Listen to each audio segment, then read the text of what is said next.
بسم الله الرحمن الرحیم. تا در پناه مصحف و بر دین احمدیم، بر جمله خلائق عالم سرآمدیم، زیر لوای آل علی صف کشیده ایم، چشم انتظار مهدی آل محمدیم. اللهم صل علی محمد و آل محمد و عجل فرجهم. سلام مردم، الهی کلتون خوب باشه، سلامت و تندرست باشین. خوش آمدید به یاد خدای امشبمون. خدا کنه که اینجا با شما خوش بگذره و برنامه براتون مفید باشه، خاطر شریفتون باشه. از هفته گذشته چهارشنبه شب بحثمون رو در محضر استاد سبویی عزیز شروع کردیم با موضوع مقاومت و پایداری در برابر سختی ها و تنگناها و ظلم ستمگران از منظر قرآن کریم. نکات کلی و مباحث جامع درباره این موضوع مطرح شد. از امشب ورود میکنیم با توجه به سوره مبارکه حدید که هفته گذشته بعدش رو دادن استاد سبوحی، مباحث رو تبیین میکنن برای ما. یه صلوات بفرستیم و برگردیم خدمت شما هستیم. اللهم صل علی محمد و آل محمد و عجل فرجهم.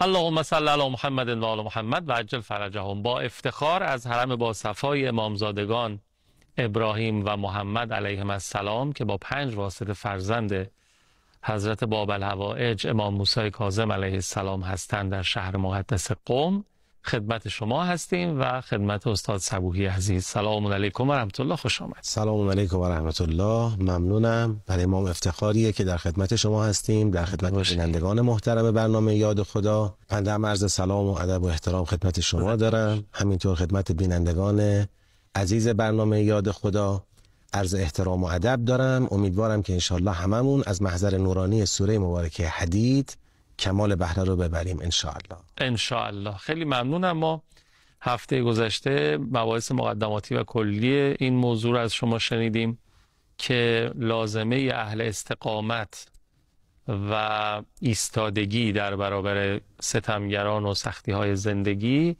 اینه که ما اهل تدبر در کلام خدای بزرگ و مهربان باشیم و بدون تدبر نمیشه. این سوال مطرح شد که آیا در طول تاریخ واقعا همین الان خیلی ها تو کشور خودمون تو جاهای دیگه‌ای که جبهه مقاومت مردم مشغول استقامت واقعا به معنای واقعی کلمه خیلی جا هستن، اینا همه با تدبر در قرآن کریم؟ شما فرمودین که نه، این ممکنه محصول گذشتگان ما بوده که به شکل یک فرهنگ در اومده این تدبر و استقامت که نتیجه تدبر در قرآن کریم حالا به ما رسیده و ما داریم ازش استفاده میکنیم. اما این کفایت نمیکنه برای استمرار و حفاظت از این موضوع و ارائه اون به نسل‌های بعدی. ما حتما باید این مسیر رو که یک مسیر نورانی تدبر در قرآن کریم و قرآن هم از ما خواسته حفظ بکنیم و همه این مفاهیم رو جزئی تر قرار شد از سوره مبارکه حدید شروع فرمایید. ما در خدمت. اعوذ بالله من الشیطان الرجیم. بسم الله الرحمن الرحیم. هر سوره ای رو که می‌خوایم تدبر کنیم 4 تا قدم باید برداریم تا به درک نسبتاً کاملی از این سوره برسیم. اول اینکه باید آیات سوره رو بخونیم و بفهمیم. این گام اوله. حالا من امیدوارم از این جلسه به بعد بیننده های عزیز این برنامه چهارشنبه ها خودشون رو آماده کنن، آیاتی که پیش بینی میشه در جلسه آینده میخواد بحث بشه اونا رو قبلا مرور کنن، اون وقت خیلی استفاده بهتری هم خواهد. سوره حدید کلا چند آیه داره؟ سوره حدید 29 آیه. 29 آیه داره. خب بله. گام اول بخونیم و ترجمه کنیم. بله. گام دوم اینه که یه نسبت سنجی، مقایسه مفهومی بین آیات داشته باشیم، دسته‌بندی سوره برای ما معلوم بشه، پاراگراف ها مشخص بشه. بعد تو گام سوم هر پاراگراف رو باید به جمع‌بندی برسیم. خب اگر این سوره گفتیم 29 آیه داره، ممکنه بگیم 5 تا 6 تا پاراگراف داره، بند داره. خب هر کدوم از این بندها رو باید به جمع‌بندی برسیم. چی میخواد بگه؟ ارتباطش با هم متوجه بشیم. احسن. و در نهایت اینا رو پشت سر هم، اگر این سوره 5 بند مطلب مطرح کرده، این 5 بند چه ربطی به هم دارن، چه هدفی رو داره دنبال. این گام 4 رو. این گام 4 ارتباط. حالا ما ان شاءالله در سوره مبارکه حدید این مسیر رو میخوام با هم طی کنیم. این سوره از نظر دسته‌بندی آیات کار شده. اولین دسته از آیات سوره آیه 1 تا 6. میخوام این روش 4 قدمی که فرمودین این روش تدبر در قرآنه. البته بگم مکانیزم یا اون فرایند طبیعی ذهن ماست در درک هر مطلبی. هر سخنرانی وقتی داره صحبت میکنه اول میشنویم، جملات رو میفهمیم، خود به خود قطعات سخنش رو میفهمیم، ارتباطش رو با هم درک میکنیم تا بفهمیم این سخنران هدفش چی بود.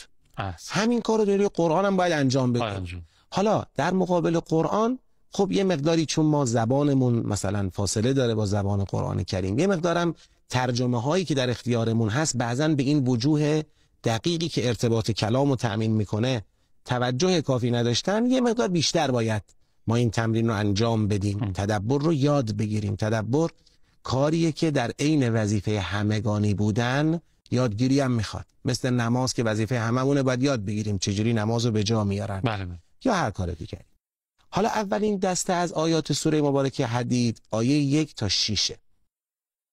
در این آیات یک مبحث توحیدی عمیق مطرح شده. از امام سجاد علیه السلام نقله که از حضرت سوال کردن توحید رو برای ما تبیین بفرمایید شما.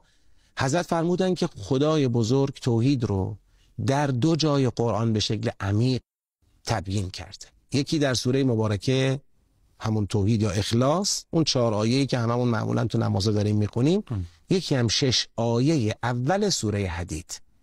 و حضرت فرمودن برای اقوام ژرفندیش آخرالزمان دیگه، اگر کسی میخواد در توحید به یک معرفت عمیق دست پیدا کنه، این 2 تا منبع رو ایشون به ما معرفی کرد.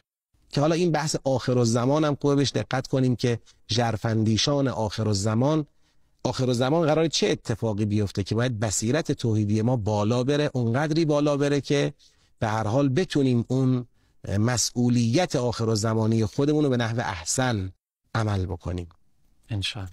در این آیه 1 تا 6 ابتدا آیه 1 سرفصل رو داره مطرح میکنه. سبح لله ما فی السماوات والارض و هو العزیز الحکیم. هر اونچه در آسمان هاست، هر اونچه در زمین است، خدای را تسبیح میگه. خدا بی نیاز، بی نقص، بی عیبه و خدا عزیز حکیمه. خدا قدرتش مطلقه، علمش هم مطلقه. عزیز یعنی این، حکیم هم یعنی قدرت مطلق، علم مطلق.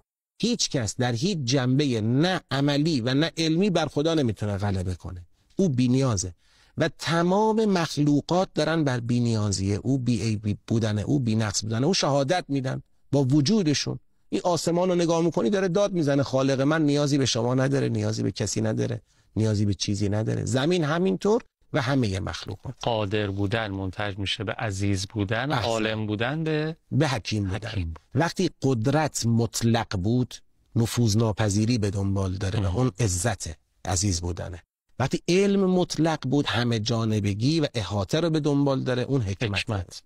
بعد در ادامه این کلمه عزیز رو و حکیم رو جدا جدا شرح میده. آیه 2 رو نگاه میکنیم. له ملک السماوات والارض یحیی و یمیت و هو علی کل شیء قدیر. ببین آیه 2 به علی کل شیء قدیر ختم میشه که این قدیر همون عزت رو میخواد توضیح بده. میگه فرمان روایی مطلق آسمان ها و زمین، زنده کردن و میراندن همه به دست اوست و او بر همه چیز قدرت داره. این یعنی عزیز. بعد میفهمد هو الاول والآخر والظاهر والباطن و هو بكل شیء علیم. این آیه 3 میگه اول خودشه، آخر خودشه، ظاهر خودشه، باطن خودشه. اولی است که قبل از او کسی نیست چیزی نبوده، آخری است که بعد از او کسی نیست چیزی نخواهد بود، ظاهر است که از او آشکارتر کسی و چیزی نیست، باطن است که از او عمیق‌تر و درونی‌تر کسی و چیزی نیست. این 4 تا اسمو با هم دیگه میگن یعنی محیط. خدا احاطه مطلق داره و علم همون احاطه است، احاطه مطلق پروردگار میشه و هو به کل شیء علیم. خب کسی که شد علی کل شیء قدیر میشه عزیز، کسی که شد به کل شیء علیم این میشه حکیم. چقدر قشنگ اینا با هم وصل شد و ارتباط دقیقاً کرد. شما چند ساله دارین این کار انجام میدین؟ الحمدلله 20 چند ساله در خدمت قرآن هستیم و چه لذتی میبره آدم. من الان یه چند لحظه این فرمولا رو دارین میفرمایین که این 4 گامو فرمودید و بعد ارتباط این عزیز و حکیم و قدیر و علیم، در واقع علم که مربوط به حکمت میشه و قدرت که به عزت ختم میشه و این تبیین قرآن، خیلی لذت بردم. شما چه لذت خاصی میبرید؟ به نظرم این فرمولا رو کشف میکنین تو مسیر تدبر. دارم میگم که تدبر در قرآن خیلی لذت بخش. بسیار بسیار حرفتون درسته. منم میخوام این نکته رو بهش اضافه کنم که قرآن و ارتباط با قرآن لذت چشم، لذت گوش، لذت ذهن، لذت قلب و در نهایت لذت اعضا و جوارح ما رو به دنبال داره. همینا رو میخوام بگم، حالا چشم و گوش و اینا همه جای خود، این لذت فهم و درکی که شما از این در واقع آیات قرآن کریم، اون ارتباطش رو، اون رمزگشایی میکنی، مباحث رو در این مفسرین مثلا علامه در واقع طباطبایی رضوان الله علیه و دیگران چه لذتی می‌برد از انس با قرآن کریم. یعنی هر چقدر علم آدم بیشتر بشه، اهل تدبر و تفکر بیشتر در قرآن کریم بشه، خودش بیشتر لذت میبره، اون وقت برکاتش هم بیشتر، خروجی قوی‌تر و ماندگارتر. اینو اینجا نگه داریم تا آخر آیه چی بود؟ آیه از 3 مربوط به عزت میشد که بله، آیه 1 که به عزت و حکمت ختم میشد و آیه 2 و 3 که اون عزت و حکمت رو شرحیم کرد. البته از تسبیح شروع شد. بله، اون وقت اون عزت و حکمت خودش داره تسبیح و پشتیبانی میکنه. یعنی او بی نیاز مطلق، بی عیب مطلق، بی نقص مطلقه، چون عزیزه و حکیمه. عزیزه یعنی این تو آیه 2، حکیمه یعنی این تو آیه 3. تا اینجا نگه داریم، یه فاصله بگیریم و یه صلواتی رو بفرستیم و برگردیم و استفاده بکنیم. اللهم صل علی محمد و آل محمد و عجل فرجهم. میدونین یه وقتی هستش یه کسی قرآن کریم رو بدون هیچ قاعده و اینکه فرمولی ازش بدونه، علمش رو بدونه، مفهوم تدبر در قرآن کریم رو بدونه، همینجوری میخونه. خب یه برداشتی داره. یه کسی هستش با تخصصش، با علم و آگاهی، با دانستن این قواعد و فرمول ها قرآن رو میخونه که اصلا یه لذت دیگه ای خواهد داشت. و حتما تایید میفرمایید که همین مقدار که ما هم نشین آجا هستیم و با این سبک تدبر در قرآن کریم دارن مفاهیم رو، ارتباط آیات و نسبت به آیه اول، آیه سوم چه ارتباطی به اون کلمه داشتن، خودش در جای خودش بنیان مطلبه. یه خورده خورد کن، جزئی ترش کن، ببینیم این علم و قدرت کجاها میاد نفوذ میکنه، تا کجاها هست. بعضی وقتا ما میگیم خدا، ذهنمون و سرمون خب میره به آسمون، اون عظمت رو میبینیم، اون علم و قدرت بالا سرمون رو میبینیم، اما اون علم و قدرتی که توی دانه گیاهی تو زمین کاشته شده و از اونجا داره جوانه میزنه میاد بیرون، اونو نمیبینیم، توجهی نداریم، اون جزئیه رو نمیبینیم.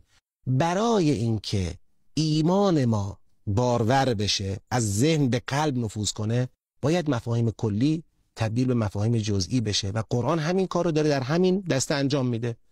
در ادامه میفرماید هو الذی، این خدایی که راجبش صحبت کردیم کسیه که خلق السماوات والارض فی 6 ایام، آسمان ها و زمین رو تو 6 دوره، 6 روز یعنی دوران خلق کرد. ثم استوى علی العرش، بر عرش مستقر شد. یعلم ما یلج فی الارض، هر چرا در زمین فرو می رود می داند. و ما یخرج منها، هرچه از زمین خارج می شود او می داند. و ما ینزل من السما، هرچه از آسمان نازل می شود او می داند. و ما یعرج فیها، هرچه در آسمان عروج می کند او می داند. حالا برای چی اینو گفتی؟ داره مثالهای علم خدا رو قشنگ میزنه. اینو برای این گفت و هو معکم اینما کنتم. این خدا با این درجه از علم با شماست هر جا که باشید. چیزی از شما، فکر شما، قلب شما، عمل شما از او مخفی نمیمونه. والله بما تعملون بصیر، این خدا نسبت به هر عملی که انجام میدید بصیرت داره، با نفوذ دید داره عمل شما رو میبینه، عمل رو میبینه، نیتش رو میبینه، موانعی که داشته شما رد کردی عمل انجام دادی میبینه، همه رو داره میبینه، تبعاتش رو میبینه. و هو معکم اینما کنتم والله بما تعملون بصیر، او با شماست هر جا که باشید و او نسبت به اونچه عمل میکنید بصیر، بیناست. له ملک السماوات والارض، فرمانروایی مطلق آسمان ها و زمین مال اوست. خب اینو قبلا هم فرموده بودی، چرا اینجا دوباره اشاره میکنید؟ این بار گفتم که بگم و الی الله ترجع الامور، اونجا گفته بودم که بگم مبدأ، اینجا تکرارش بکنم که بگم معاده. این ملک، این فرمانروای مطلق سر و ته عالم دستشه، مبدأ و معاد در اختیار اوست، به سوی او برمیگرده. حالا یولج اللیل فی النهار، ببینید اونجا علم رو خورد کرد، اینجا قدرت رو خورد میکنه. علم چی بود؟ هر چی در زمین میره، از آسمان میاد بالا میره، با شماست، هر جا که باشید، هر کار میکنید میبینه میدونه. حالا قدرت، یولج اللیل فی النهار، شب را چه کسی در روز داخل میکنه و یولج النهار فی اللیل، روز را چه کسی در شب داخل میکنه؟ او. و هو علیم بذات الصدور، همونطوری که شب و روز رو داره مدیریت میکنه، به ظاهر شب مخفیه ولی برای او آشکاره، همونطوری که شب برای او یک آیه و نشانه است، تو نهان دل شما چی میگذره او میدانه. علیم بذات الصدور. اونجا نتیجه گرفت به ما تعملون بصیر، عمل تو میبینه. اینجا میخواد بگه نیتت هم داره میبینه. ببینید این 6 تا آیه ما اینجا خب خیلی فرصت نداریم باز کنیم، اما خودتون برید سر فرصت این 6 تا آیه رو باز کنید با همین حدیث امام سجاد علیه السلام که عمیق ترین درس توحیدی قرآن همین 6 تا آیه است به اضافه سوره توحید. با این نگاه توحیدی رو برای چی میخواد به ما منتقل کنه؟ الان من میخوام به این سوال جواب بدم.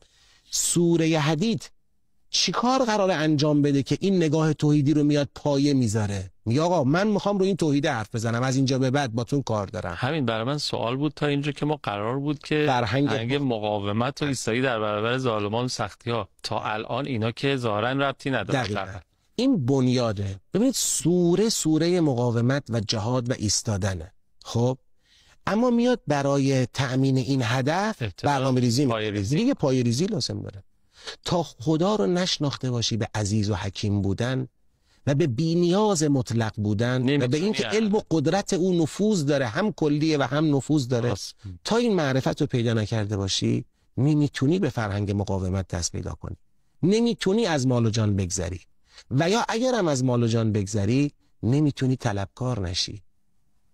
سبح لله. ببین همه این بحث‌های توحیدی رو به کلمه تسبیح بس کرده. بنده من میخوام مقاومت کنی، میخوام مجاهدت کنی، میخوام در راه خدا بایستی، از مال و جانت بگذری، همه اینا رو ازت میخوام، اما حواست باشه من احتیاجی ندارم. سبح لله ما فی السماوات والارض و هو العزیز الحکیم.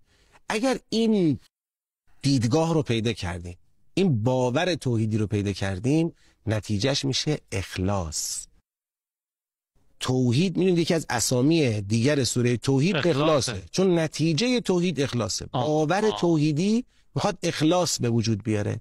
ما امروز میبینیم خیلی از این بزرگان جبهه مقاومت و جریان مقاومت کسانی هستند که اگر بخوایم اولین ویژگی رو از ویژگی‌های شخصیتی اونها بهش اشاره کنیم میگیم اخلاص. یعنی اینا طلبکار نبودن، نه از خدا نه از خلق خدا، بابت گذشتن از مال و جان و ایثار و مجاهدت و مقاومت با کسی جز خدا معامله نمی کردن. به همین خاطره که 6 آیه اول سوره حدید با اینکه موضوعش مقاومت نیست اما زیربنای فرهنگ مقاومت محسوب میشه. خیلی خوب، خیلی خوب. حاج آقای راشد یزدی حفظه الله چند وقت پیش مراسم تجلیل و تکریم براشون برگزار شد، خدمات علمیشون و اینا. یه جایی باهاشون بودم، ازشون پرسیدم که شما خیلی سال با حضرت آقا هش و نش داشتین، مسافرت‌های زیادی رفتین، نشست و برخاست داشتین. اگه یه دونه از مثلا همه خوبی‌های آقا بخواین انتخاب بکنیم، نظرتون اون ویژگی که خیلی درشون بارزه چیه؟ ایشون فرمودن اخلاص ایشون.